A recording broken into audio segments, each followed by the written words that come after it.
Right. Okay. Right. So there's not really like a formal agenda, but the idea is to, just brief everyone on what has been happening and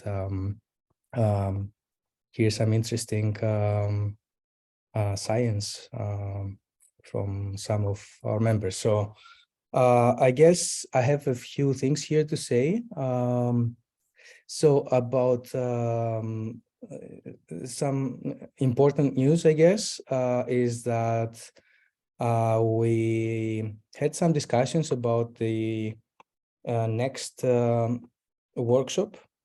And as you may remember, the idea is for the next workshop to be, open to everyone. So basically, this is where we get some input from the community and, incorporate it in our science requirements and the design of the instrument. And so after some back and forth, I think we have now finalized the week, not the date. And the week of the workshop will be September 11, the week of September 11. And this will likely be a 2-day workshop. So maybe, we'll have some social event on the evening, say Monday evening, and then the workshop will take place Tuesday, Wednesday, or maybe also at the end of the week. And then the week after that, there is also an astrostatistics, data analysis school that is organized by Sam, Jean-Luc, and a few others also here in Crete. So, I can circulate the information about that, and everyone is welcome to apply to that as well. Right. So, and any thoughts, any concerns on that? Is everyone happy with dates? I know it's difficult for everyone to keep everyone happy, but I think that was the only date that we managed to actually find. How long it's gonna it, the workshop? So that is to be decided, but it will likely be 2 days. 2 days. So 2 full days of activities, let's say, and then maybe we want to have something like maybe an excursion or a social event on the day before or the day after. Mary?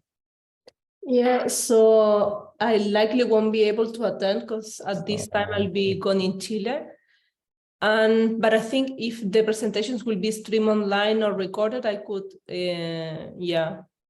join some of them. I mean, we have a time difference of like 6 hours, so probably I will be able to join quite late, but I'll try my best.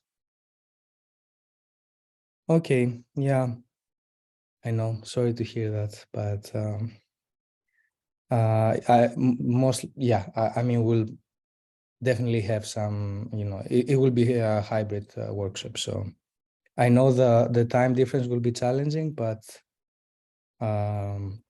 we will try to make it work for everyone. All right, so I guess the next item on my agenda is new members. I don't know what's the best way to do this, but maybe everyone wants to, or everyone who can you please like open your webcam for a second so that everyone can see each other?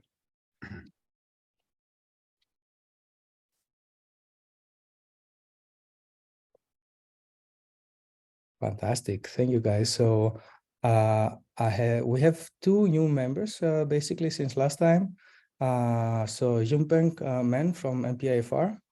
So Yumpeng, hi. Hello. Welcome on board. And I think Yuan can introduce Yumpeng in a short while when he will give a seminar today. And the other person that I have here is Yorgos Stratakos. Yes. So, hi, Hello. Yorgos. Hello, hi. So Yorgos is the new member of the University of Piraeus team. Yeah. So you're welcome on Yes, board. well, thank you very much. Shall I introduce myself? Yeah. Please go ahead. I'm an RF microwave designer, and my main scope and role in the university is to design the microwave feed for the parabolic dish, 6-meter parabolic dish. So any aspects concerning RF microwave design, not only on the feed, but also possible electronics behind that in the RF domain, I'm the person that you are going to contact me and have any discussions needed about that. Fantastic. So welcome on board. Thank you. Nice to meet you. Nice to meet you too. Okay. I guess we can also talk a bit about some of the things that we have been doing since the kickoff. So personally, I've mostly been dealing with paperwork and managerial stuff, which is not what I usually like to do, but well, it is what it is. So from my side, I think we have been trying to basically get some new members on board. So we have, at least here at Fourth, we have some job openings now for a project manager. We have a couple of candidates for that, and also a couple of postdoc positions as well. So if you know anyone who's on the market, please encourage them to apply. And science-wise, I mean, we have been doing some simulations for the telescope sensitivity, and also architecture. So there are a couple of master students who are working on that right now, and we hope to get a postdoc to help on that as well very soon.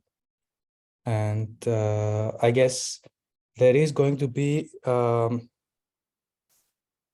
let's say an Argos related a big science announcement later this week.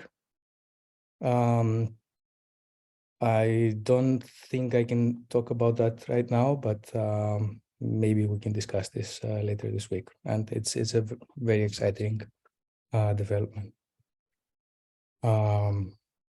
That's a science development, just to be clear.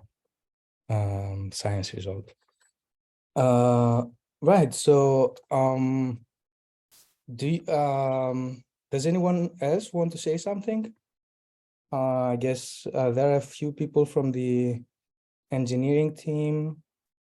You guys want to say a few things about what's been going on lately?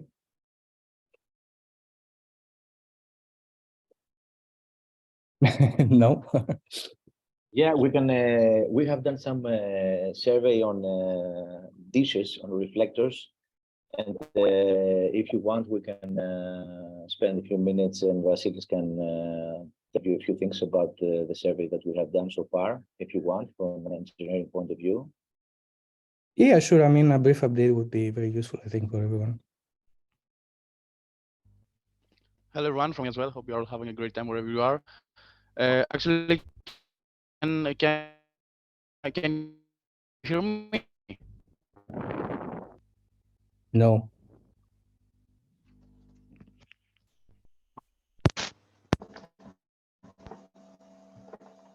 Can you hear me now? Yeah. Great, excellent. So this report is actually it's made from 22 of March. So it's important to say that we are still waiting from some offers from the companies. Now we're going to discuss about the offer from POM Electronics, Grantos.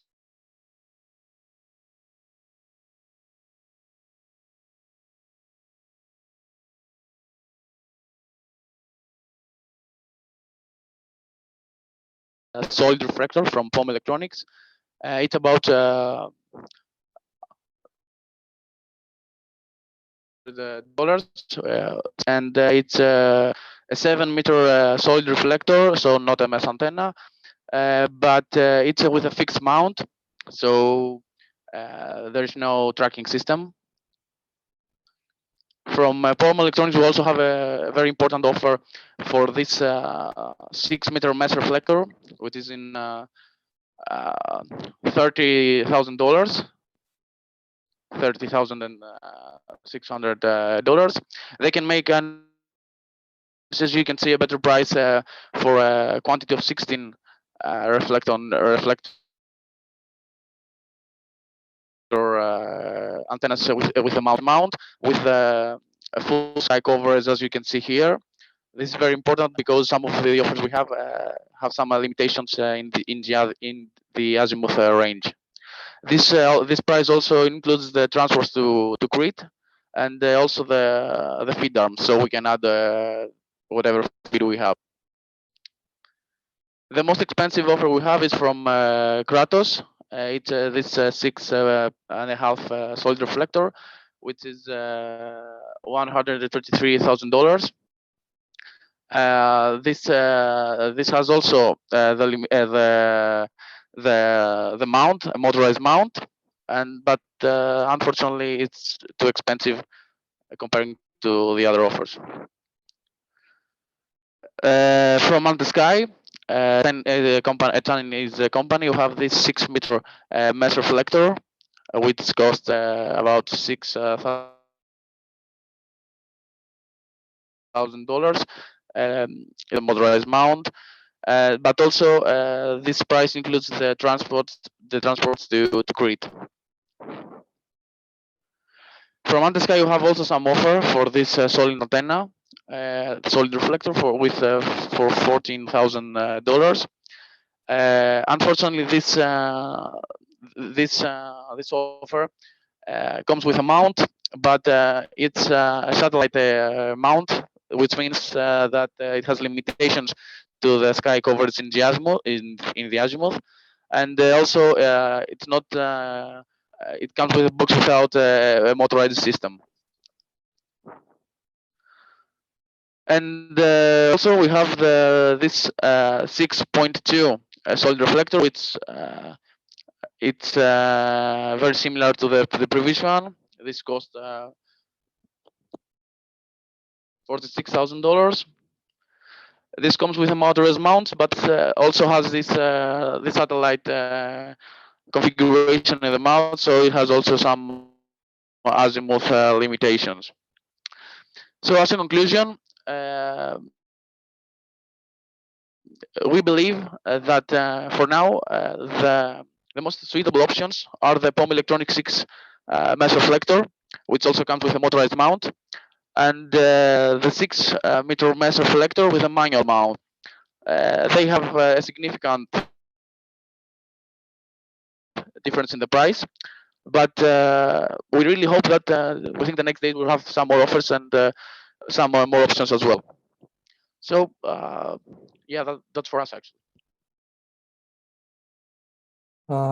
Yeah, thank you very much, Vasily. I think your connection is still acting up, but I think I was able to pick up most of the important information. So that's a lot of good work. So thank you. So just to make, I have a question. Are all of these antennas spec'd out for 200 kilometers per hour wind gusts? Actually, in the report, we refer the specs in the speed. So let's talk about the most important offers we have. So for this mesh manual mount, we have this operation wind specs. I can also send you the report so you can see it in more detail. And also for the first offer from POM Electronics, we have this operational wind speed with about 230 kilometers per hour. Okay, great. Yeah, so I mean, whenever you feel comfortable, I mean, it would be great if you could share this document in the cloud, so you know we can have everyone can. We are have a still look. in contact with 3 or 4 other companies that they manufacture anyway. They are dealing with these reflectors. We are waiting for some few answers, let's say, concerning some prices. I hope within this week.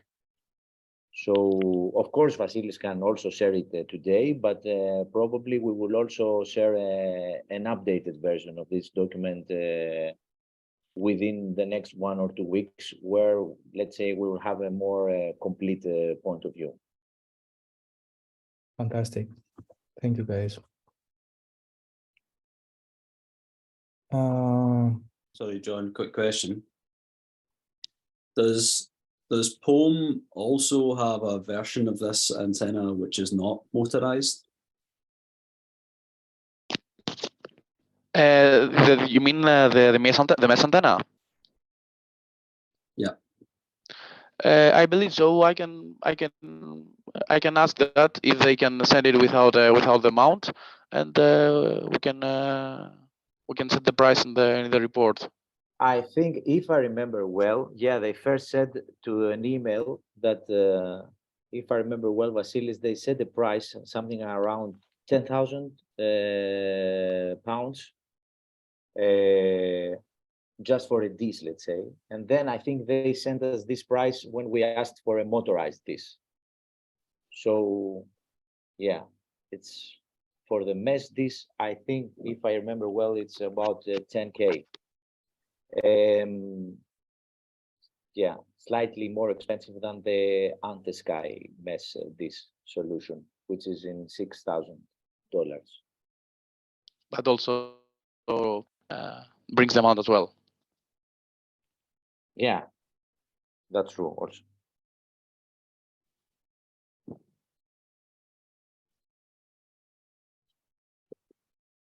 We also we wouldn't mind if you have, I don't know, in Max Planck, in the previous projects that you were building, let's say radio telescopes and reflector antennas, are you making the dishes your own? Are you purchasing the reflectors from some companies? And we wouldn't mind if you have any, let's say, connections that you could probably share. Vasilis has a nice list of all the companies that we have spoken. Vasilis, can you go to the first page of the... So far, yeah, we have, let's say, spoken to these companies. There are like 3, 4 or 5 of them, they have responded. 4 or other 5 of them, we are still in contact. And there are also 4, 5, 6 companies that they haven't even responded. Maybe we can keep pushing for an answer anyway. But if you have an additional suggestion, let's say, if you know a company or someone that can deal with, with these reflectors, of course, we are open. So from I mean, this isn't my field necessarily, but generally in our recent projects, we've been dealing with MT Mechatronics and Vertex, and also with OHB. But generally speaking, those are for larger antennas where we have custom engineering. So we don't have much experience in this parameter space. Okay.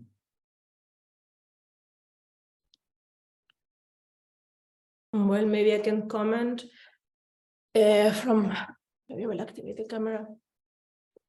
From my side, so this, analog, but at the same time, smaller scale project that we have in Chile. So our provider is the one that is here, RF Ham Designed. So at the time of the meeting, I shared the PDF, this information with John. So we had some experience in the antennas because some other groups had purchased this in Chile. So they were quite satisfied, and this is why we already purchased one, which should be on the way already to Chile, probably arriving by the end of April. And in this case, for the antennas of the RF Ham Design, we are assembling them. But we have built already in Chile, at the University of Chile, a team of a radio lab as a division of a millimeter wave radio lab, where we will be assembling ourselves these antennas. So there is already experience in this. Also, the team there is composed of electrical engineers, not just scientists. So, but the idea is that, yeah, we will assemble them. And as of now, we're working in the backend in simulation mode, but yeah, for the antenna to be there. So the idea is that with this first antenna, this is where we didn't buy all of them at once.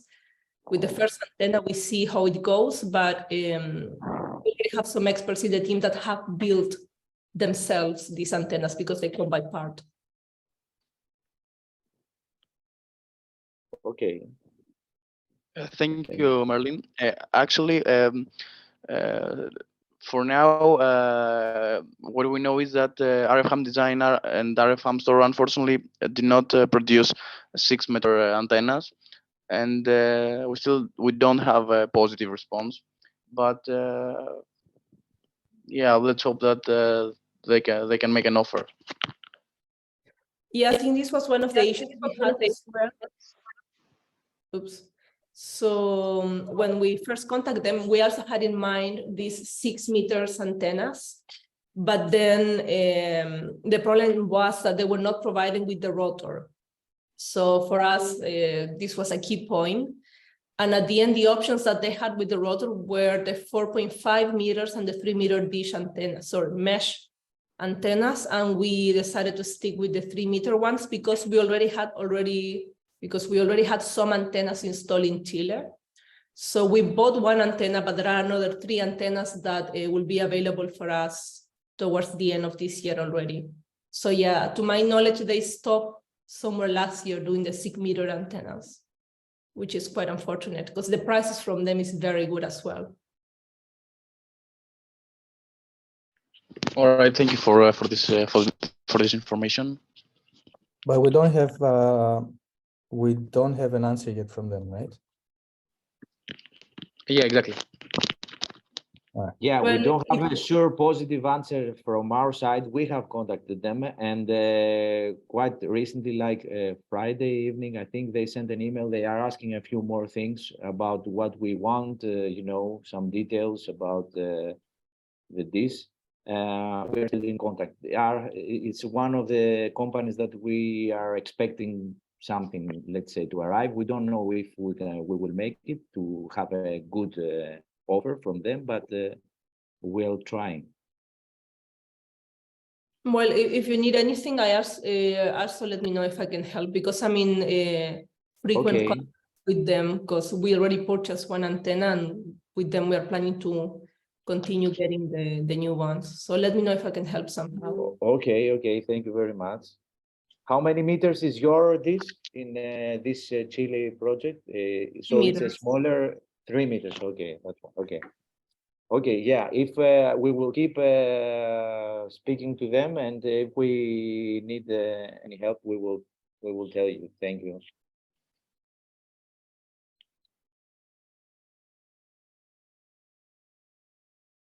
Right. I think okay, we can move on. So thanks, Vasilia and Leonida. That was very promising and interesting. You want to say a few things about the clocks and the FPGA boards? There's not much to report. You know, in the management meeting last Monday, we passed on. We were in the final stages of working out what to do with the clock, and as a system-wide decision, we had decided that we would not be purchasing a rubidium clock at this point. We'll get an oven conditioned quartz oscillator to start us off, because it gives actually better stability than the rubidium clock on short term. I should make that point.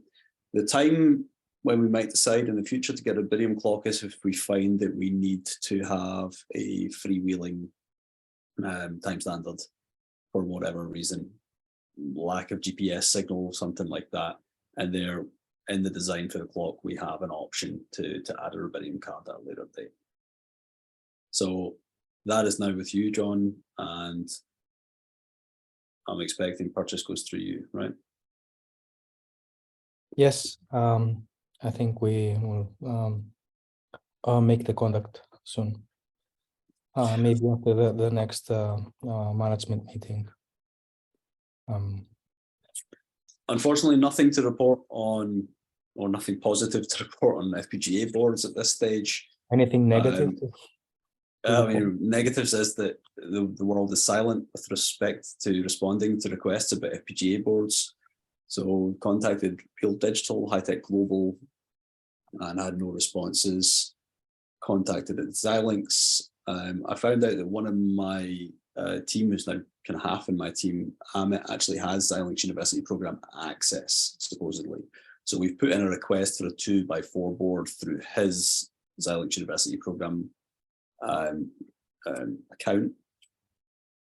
It's been a week and a half and we haven't heard back neither here nor there from them, so we have no idea whether or not that's even being considered.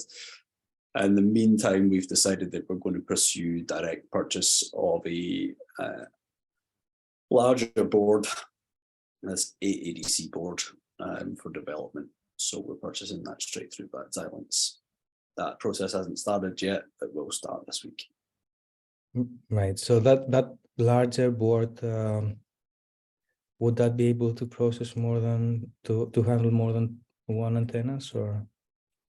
Yes, I mean in theory, but we're really purchasing this board so that we have a development platform that we can that matches as close to what we think the final FPGA board will look like.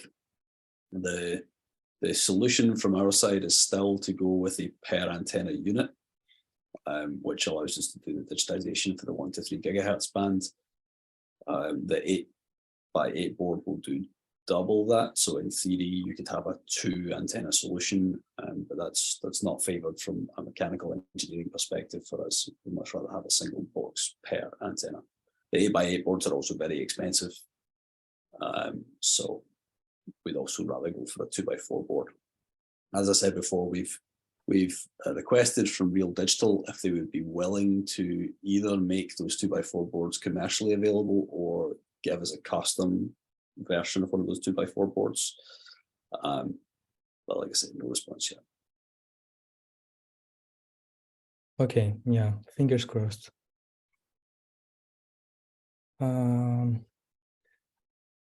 All right, so I guess we can move on with the second half of the telecon, which is the seminar. Right, so one thing before we do that, let me just share my screen. I just wanted to make sure that everyone is aware of some meetings that are maybe relevant to Argos. Can everyone see my screen? Yes. I basically have 3 meetings in my notes. First one is the 16th Bond workshop on the formation and evolution of neutron stars that is organized by Mary. That traditionally has been a one-day workshop at Bonn, as the name suggests. This time it will be a 2-day workshop. And some of us will be there to meet with, during that week, we'll be there to meet with Gundolf and also participate in the workshop, at least myself. So if anyone else is interested in joining for a couple of days in Bonn on that week, please consider that. And I believe I shared the link and in an email last week. I believe, Mary, the registration for the workshop itself is now closed, right? But yes, so this year, one of the reasons why we started moving to the 2 days is because people seem, at least from the discussions we had last year, people were more interested in having longer workshops. So based on the budget, 2 days was still okay to accommodate. And this year we were very popular. So in less than 10 days already, all the 50 or 60 spots were taken. But yeah, we can always accommodate a couple more if you would like to attend. Unfortunately, for the abstract submission is long closed, and today I will be sending the emails for the accepted contributions. And yeah, we expect to have a very interesting workshop. It's a very nice season in Bonn. It's the cherry blossom season, so the center is all pink. And to some of the participants, we will take them to Effelsberg as well. So we expect a lot of fun and plenty good contributions as well. So as what John is presenting there, the topic of the meeting is the many phases of neutron stars, so science from gamma rays to radio and gravitational waves, so plenty stuff there. But one of the things that I had in mind, and it also depends how the projects that I applied to go, was to have a focus next year on new facilities and to have a division there of sustainability, so solar powered or green alternatives for new facilities. But this is, I mean, there is still plenty time, so maybe next year it will be very nice to time the Bonn Neutron Star workshop, so many of us can attend and we can put together the project we have in Chile and also Argos. It will be interesting to have something like that and to discuss with the overall scientific community and to identify potential collaborators that are also doing projects like Argos or the one that I have in Chile called Frontiers. So yeah, but this is done every year. We have a Bonn Neutron Star workshop. Yeah, okay, so thank you, Maria. Okay, and very briefly, the other one is the European Astronomical Society annual meeting, which is happening 10th of July, 10th to 14th of July in Krakow. I will be there, and I guess some of you will be there. Unfortunately, I was too negligent to submit an abstract in time, but at least I will be there to discuss with people about Argos. And the last one is this meeting, which is actually happening in Greece every couple of years. It's organized by Tassos Gioumis. Some of you may know him. He's an astronomer at CSR AO in Australia. And so he organizes this meeting every couple of years at his hometown in Greece. And the meeting this time is specifically is devoted to SKA pathfinders and precursors. So I will be there, and I think it will be an interesting meeting in case you want to join. And it's always a very fun meeting as well. So, okay, I will stop here, and I think we can move on with the talk. So how should we do this? I mean, Johan, would you like to introduce? Sure, I can say something. Okay, yeah. So Yongpeng Men comes to us from Peking University in China, and he's been with my group now for, oh God, a while, a year and a half, 2 years, I think. Yongpeng can correct me, must be almost 3 at this point.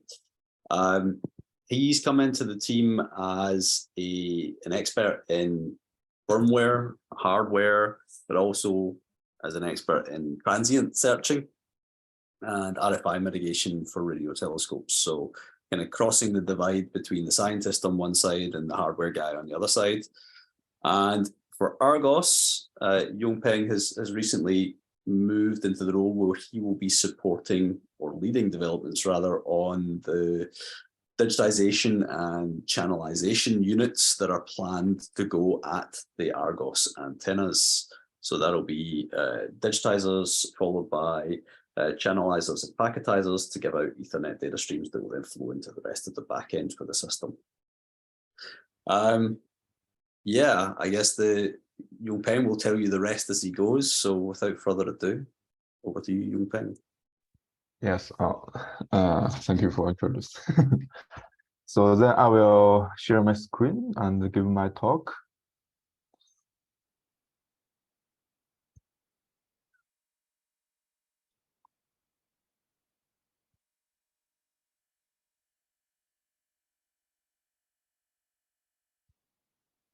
Here's my slides. Yep, good. And can you hear me clearly? Also, yes. Yes, okay, nice. So in this talk, I will just give a brief introduction about the CryoPath project I was working on and the work I did in this project. And I think it will also very helpful for the Argos project in the future. So my main work is to develop FPGA beamformer, and it is HS based beamformer, and I will introduce this. So this is the outline. So first I will briefly introduce the CryoPath project, and then I will introduce the HS language, and it's a very helpful language. And then our beamformer design. And so finally I will show 2 slides about the future plan in the Argos project. So firstly, CryoPath project. So we are building a dual validation 128 elements CryoPath. So this is in S-band, and the bandwidth in current design is 1.3 gigahertz, and so the final total data rate is about 6 terabits per second. And my work is mainly on the beamforming engine. So in this project, we are both developing a GPU based beamformer and also a FPGA based beamformer. So this is a comparison between the FPGA and the GPU. So the advantage of FPGA is that it has lower latency and lower power consumption, and also we are trying the Argos card. As you can see, there are already 100 gigabit network on it, so we don't need any extra network interface. And but there are also some disadvantages of FPGA. So because the computing power is not as large as the GPU, so and also the development is more difficult than GPU, and so that show here. So the network bandwidth requirements of the beamformer is scaled by the number of elements, but the computing power is scaled by the square of the number of elements, because if you have n elements and n beam, so the complex multiplication is the square of the n. So then you should know, then you can know that. So as the number of the elements increased, you will need more and more computing power. So the computing power will dominate. So there should be some number here. So below this number, I think the FPGA is better than GPU, because the computing power is not a limit.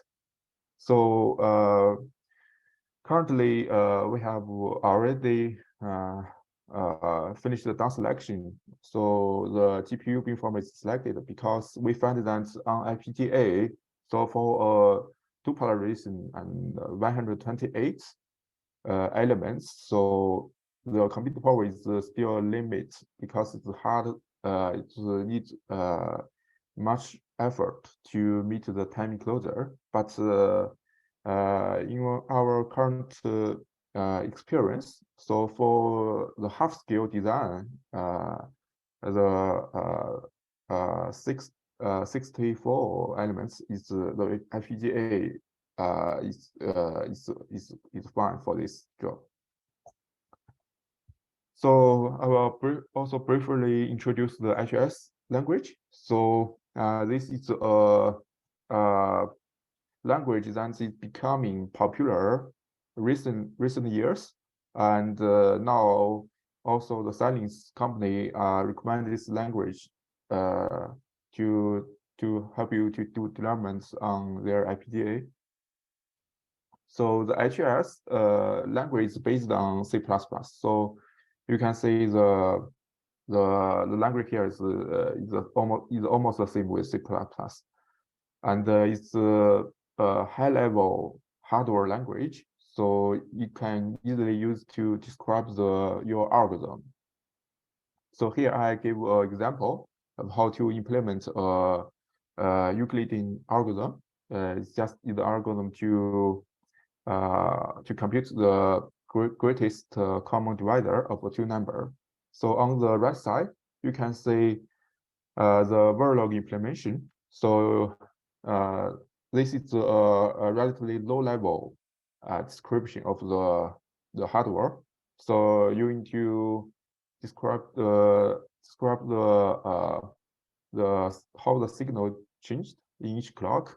But on the left side, you can say in the HRS, it's just like normal C++. So it's a high-level language. So the advantage is of using HRS is that you can do the development much faster if you are familiar with this language. So and you can also easily to modify your design and do verification of your design. So because it's still a hardware language, so you still need to optimize the code based on the FPGA structure. So the HRS provides some pragma to help you to easily optimize the code. That's like to improve the throughput of your code. Here example of the pipeline optimization. It's very simple. Just put a pragma pipeline here, and then the HRS compiler will translate your code into HDR, and with this kind of optimization, then the throughput of your design will be improved. And also there are some pragma to reshape the memory, so you can easily access the memory in parallel with this pragma. And also using the HRS, you don't need to define the interface by yourself, because all this be done by the HRS compiler. So you can say, like, if you want to access some registers through PCIe, so you can in HRS you just need to use the pointer, like the C pointer here, and put some pragma here. So it's very easily to access the registers, and also it's very easily to access the HBM. So you can also just need the pointer. You don't need to implement the HBM interface by yourself. And also you can also easily to use FIFO here. It's just a HRS stream class to help you to implement the FIFO. So you can see it's very easy to implement your algorithm in HRS than the normal like Verilog or VHDL language. So, and also you can easily to do the verification of your design. So you show example of the test bench in HRS. So you can see it's just like also like a C++ program. So you can first step, you can do the C simulation. Here it's just like normal C program. So, and also the HRS compiler also can translate your C test bench to RTL test bench. So then you can do the normal RTL simulation like other language, and you can also use the Vivado to debug your design here. So it's also very easily to write the test bench and easily verify your design. So in our beamformer design, so we use the SPID2 packet to do the data transfer. So there is a high data rate network switch here, and the data input is from many F engines, and then there are also many B engines to receive the speed packets from the F engines. So we use a multicast network here. So in our design, so in each SPID2 packet, it only contains one channel and one element, but multiple samples, time samples. So in our HLS beamformer design, so there are several kernels to do some important tasks in the beamformer.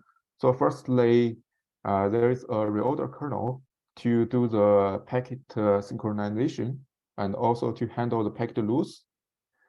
And also there is the speed kernel to pack and unpack the SPID2 packets.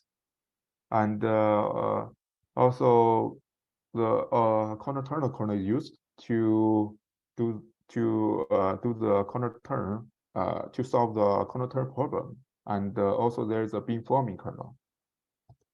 So in the speed kernel, this is a specific purpose speed kernel. So if you, it's just based on our speed format design here.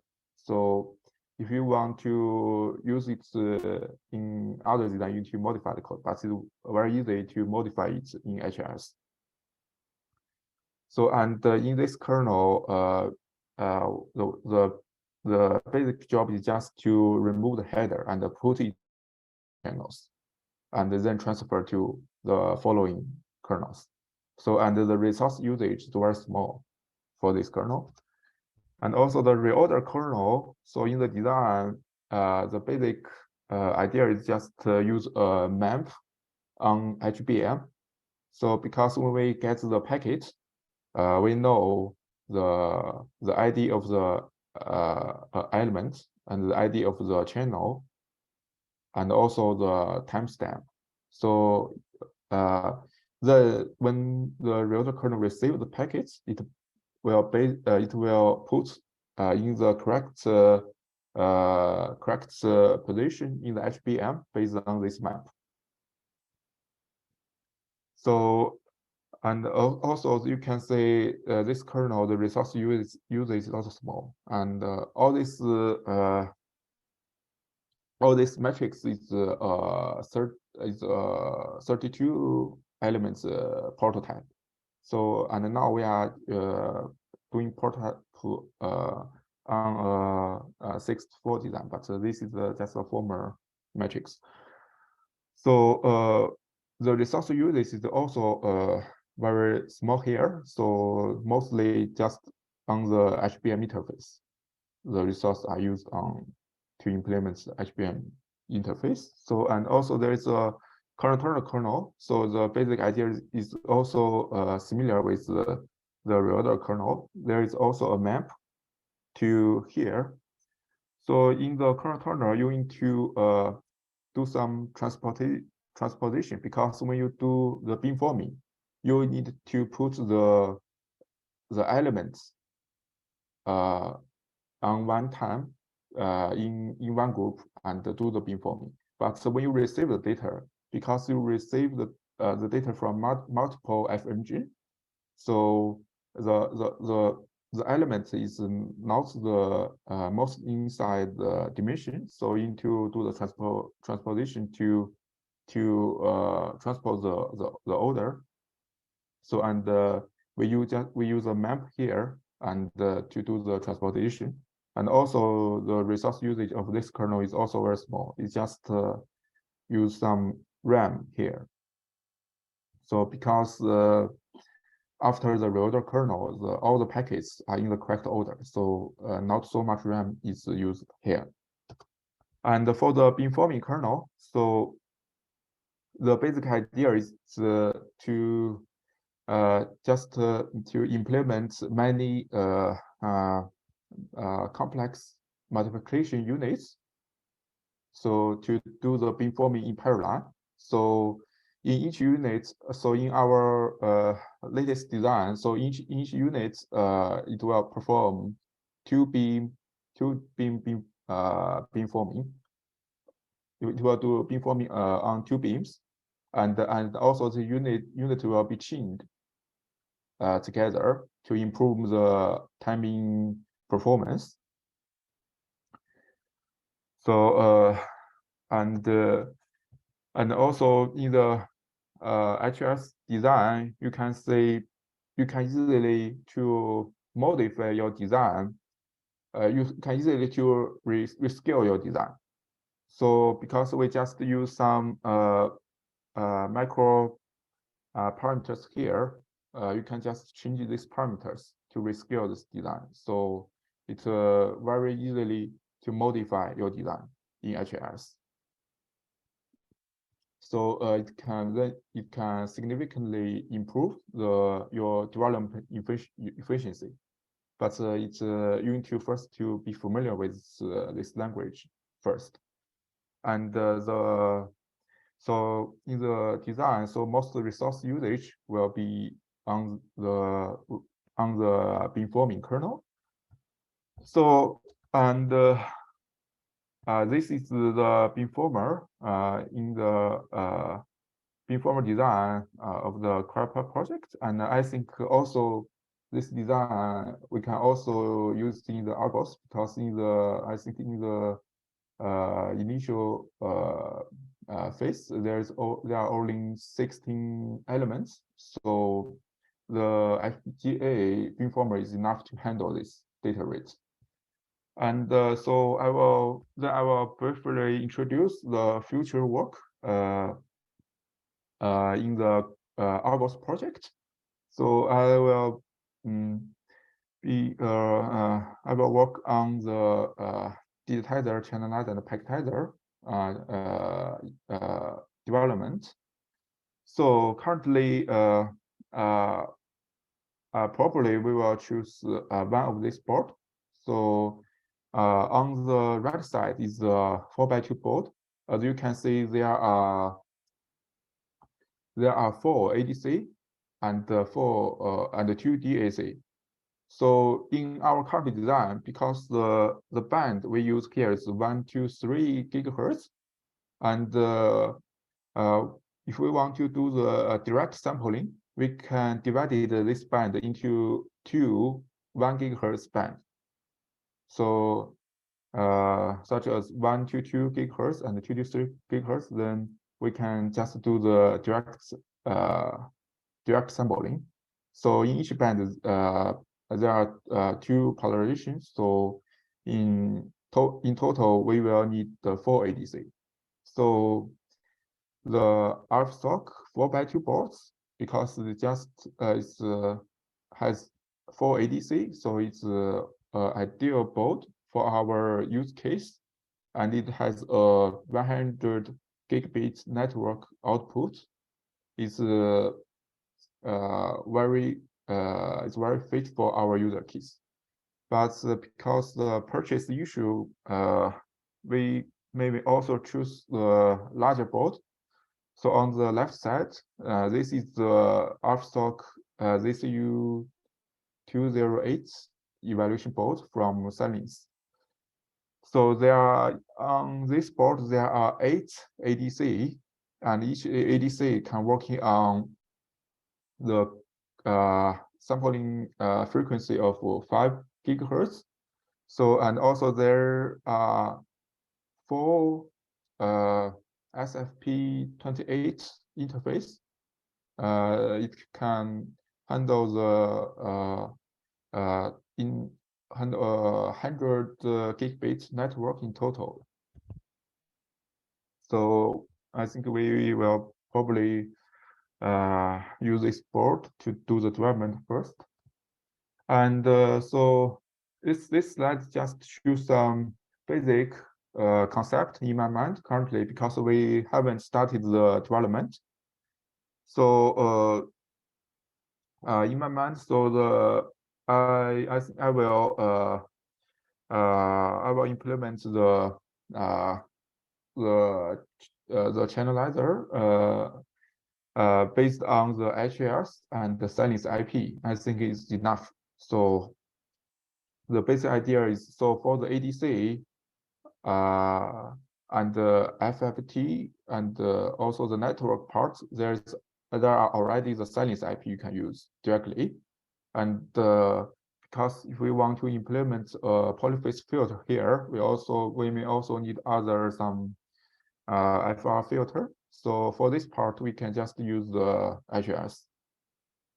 And also for the packetizer, we will use also SB2 format. We can also use the HAS, and we already have a HAS speed kernel for the beamformer, so you can also use it here.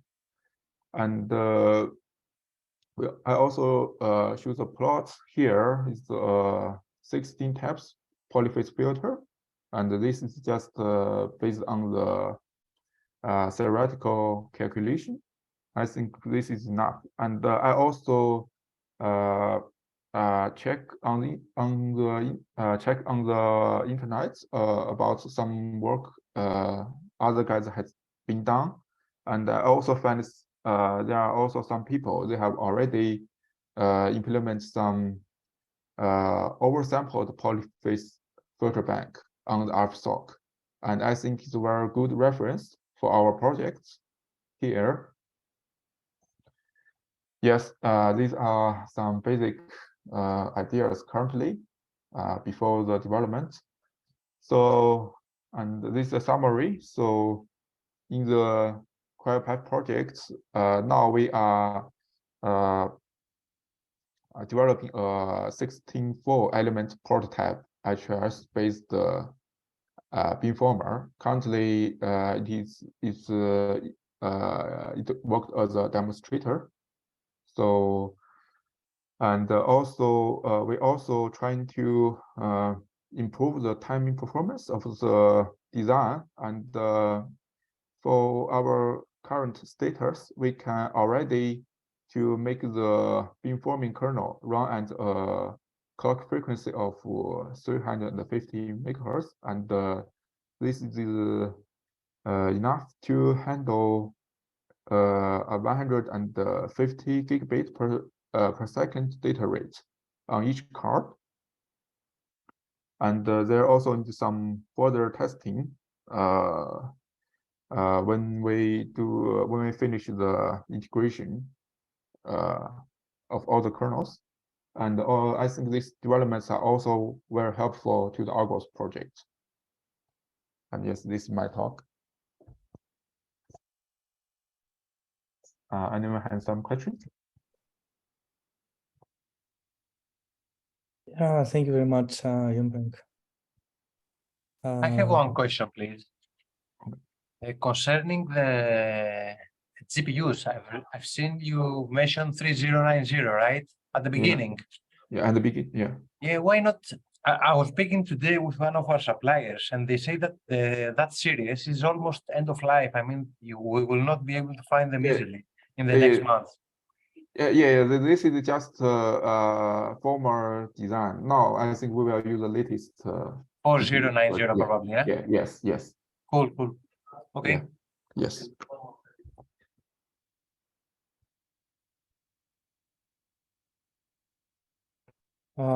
Anyone else has questions?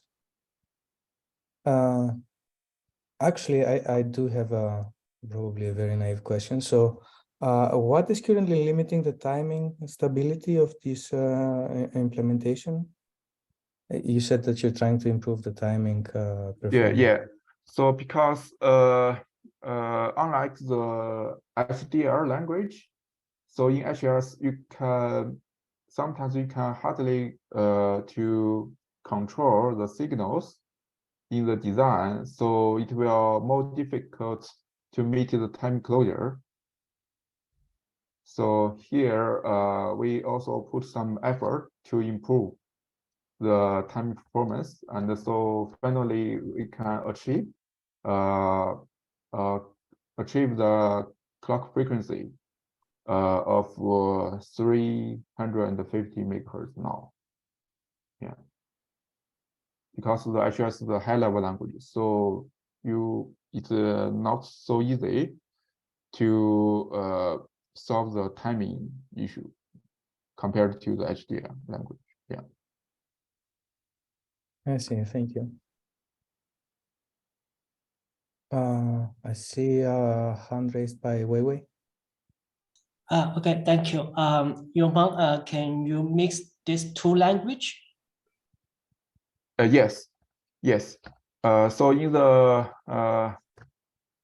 in the Avia card, so in the 2 floor, it supported the RTR kernel or HS kernel, so you can mix this together. Also in the HS, you can use the black box and implement the RTR in the black box. Yeah. Thank you. Yes. So just a comment, I mean, this also implies that we can also use Casper developments for these boards additionally if we need to. Yes. So they are directly like transferable or applicable. Yeah, I mean, this is also where Casper is going, right? Casper is very interested in these RF soft boards, so there's development in that direction already. Yes. Okay, that's good. Right, any final question for Ximpeng? Or any comment? Okay, if not, let's I guess close the telecon now. Okay. So thanks everyone for joining. We'll keep doing this on the last Monday of each month. So we'll see each other next month again. And thanks everyone for joining. And see you next time. Okay. Thanks, Bye, John. everyone. Bye-bye. Bye everyone.